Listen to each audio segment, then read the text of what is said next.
Bonjour, moi c'est Gilles, je suis le patron du parc Aventure et je vais vous montrer un peu comment se réalise un briefing. Donc on a quelques règles à observer si vous ne l'avez jamais fait. Il y a une règle d'or naturellement si on a l'ancien système. L'ancien système c'est le système classique que vous connaissez peut-être si vous l'avez déjà fait dans un autre parc. Il y a deux mousquetons qu'on peut ouvrir tous les deux. Et ce qu'il ne faut jamais faire naturellement, c'est que les deux mousquetons soient ouverts en même temps, sinon vous n'êtes pas attaché. Donc je vais le montrer une fois juste sur le câble. On attache un mousqueton, on attache l'autre mousqueton et on continue. Si maintenant je vais ouvrir un mousqueton, je vais d'abord ouvrir un seul mousqueton et je vais le refermer et après je vais ouvrir le deuxième mousqueton. Voilà, donc ça c'est la règle d'or, il faut la respecter. Si vous ne la respectez pas, on va se fâcher. Voilà. On a l'autre système, le nouveau système qui est le Zaza 2. Donc là, vous voyez la différence. On a un mousqueton classique qu'on ouvre toujours.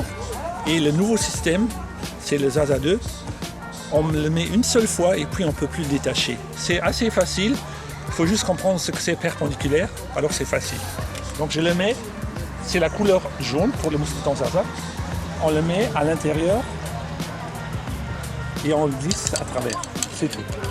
Donc là on est attaché, on ne peut plus le sortir. Et on continue, et on continue. Voilà. Donc ça c'est le Zaza 2. Donc la différence des deux mousquetons. Les couleurs à retenir c'est facile. Donc pour les mousquetons vous avez vu il y a du scotch rouge. Le Zaza a normalement du jaune, qu'on voit ici. Et puis encore une troisième couleur, le bleu pour la tyrolienne. Ça c'est la tyrolienne. Voilà. On va vous expliquer un peu maintenant les autres règles. Donc ça c'était le plus important. Après, comme dans tous les parcs, c'est les règles classiques. Il ne faut pas être plus que 3 par plateforme. Donc si vous voyez qu'il y a déjà une troisième personne sur la plateforme, vous pouvez vous aventurer sur l'atelier, mais vous attendez jusqu'à ce que la troisième personne soit partie pour aller sur la plateforme. Après, normalement, une personne par atelier, ça suffit. Parfois, les gens ont besoin d'aide, donc où nous on monte, peut-être les parents peuvent aider leur enfant. Donc c'est pas un risque de poids, c'est seulement qu'il y ait un peu d'ordre, donc un après l'autre. Après, encore une fois, ici, il montre qu'il faut bien détacher d'abord un mousqueton, le rattacher et puis seulement le deuxième. Vous voyez encore une fois ici. On peut aussi les renverser. Souvent dans les parcs, ils disent de le faire parce qu'il y a un risque sur 1 million. Si vous tombez dans une via ferrata, que les deux vous s'ouvrent. Bon, moi, je suis déjà content si vous attachez toujours vos deux mousquetons. Ça, c'est le plus important pour moi. Pour monter, dès que vous quittez le sol, il faut que vous êtes attaché. Et vous attendez jusqu'à ce que vous avez un pied au sol pour vous détacher complètement. Comme ça, il n'y a pas de risque. On a aussi des anti-chutes qu'on voit ici. Je vais vous le montrer une fois, comme ça vous voyez comment ça fonctionne. Il y a une corde bleue ici.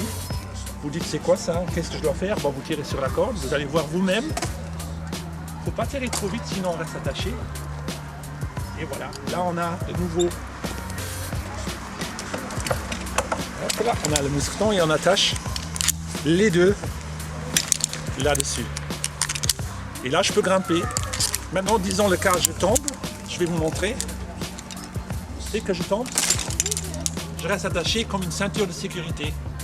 Donc, il n'y a pas de souci. Voilà. On peut aussi avoir le cas, on va vous le montrer aussi. Si vous n'avez pas d'anti-chute, vous avez normalement ici des anneaux. Vous les voyez ici. Et vous vous attachez là-dessus. Donc toujours un après l'autre, d'abord un, puis l'autre, et on monte jusqu'en haut. Voilà. Donc on est toujours attaché. Qu'est-ce qu'on a encore? Alors pour la tyrolienne, vous allez voir que chez nous, vous pouvez aussi voir nos autres vidéos où c'est bien expliqué, mais chez nous, on met un mousqueton devant et un mousqueton derrière.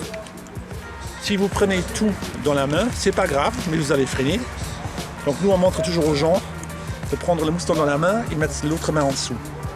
Comme ça on peut y aller, on laisse la tête bien en arrière, on soulève bien les jambes et on va tout droit. Voilà. Après qu'on a terminé, on range la poulie toujours sur le côté et on détache un après l'autre nouveau les mousquetons. Il faut faire naturellement attention quand on est sur la tyrolienne. Les cheveux longs doivent toujours avoir un élastique et il faut laisser la tête bien en arrière pour ne pas toucher les câbles. Non plus comme montrer ici, il faut mettre les mains sur le câble quand on roule. Si on arrive de l'autre côté, il y aura un petit bouchon qui va vous arrêter et là vous pouvez prendre le câble, sinon vous faites marche arrière. il faudra revenir en vous tirant. Voilà. Pour le Tarzan, donc c'est une corde qui balance sur le sol et vous attachez avec les deux mousquetons de nouveau. Si c'est le nouveau ou l'ancien système, c'est la même chose. Et il ne faut pas que vous mettez vos mains plus haut que les mousquetons. Pourquoi? Si vous mettez les mains très haut et si vous n'êtes pas assez fort, vous allez glisser sur la corde et vous pouvez vous faire mal aux mains. Donc le mieux c'est de tenir ou la corde ou même les langes à hauteur maximum des yeux. Comme ça vous êtes assis dans le baudrier et vous n'avez pas besoin de force. Voilà. Je pense que c'est tout. Donc si vous voulez, si ça vous a plu, mettez un pouce en haut. Comme ça vous savez ce que c'est un briefing. Et si vous voulez, allez voir les films où on vous montre le briefing comme il est fait exactement avec l'ancien système et le nouveau système. Merci beaucoup et à bientôt dans notre parc. Au revoir.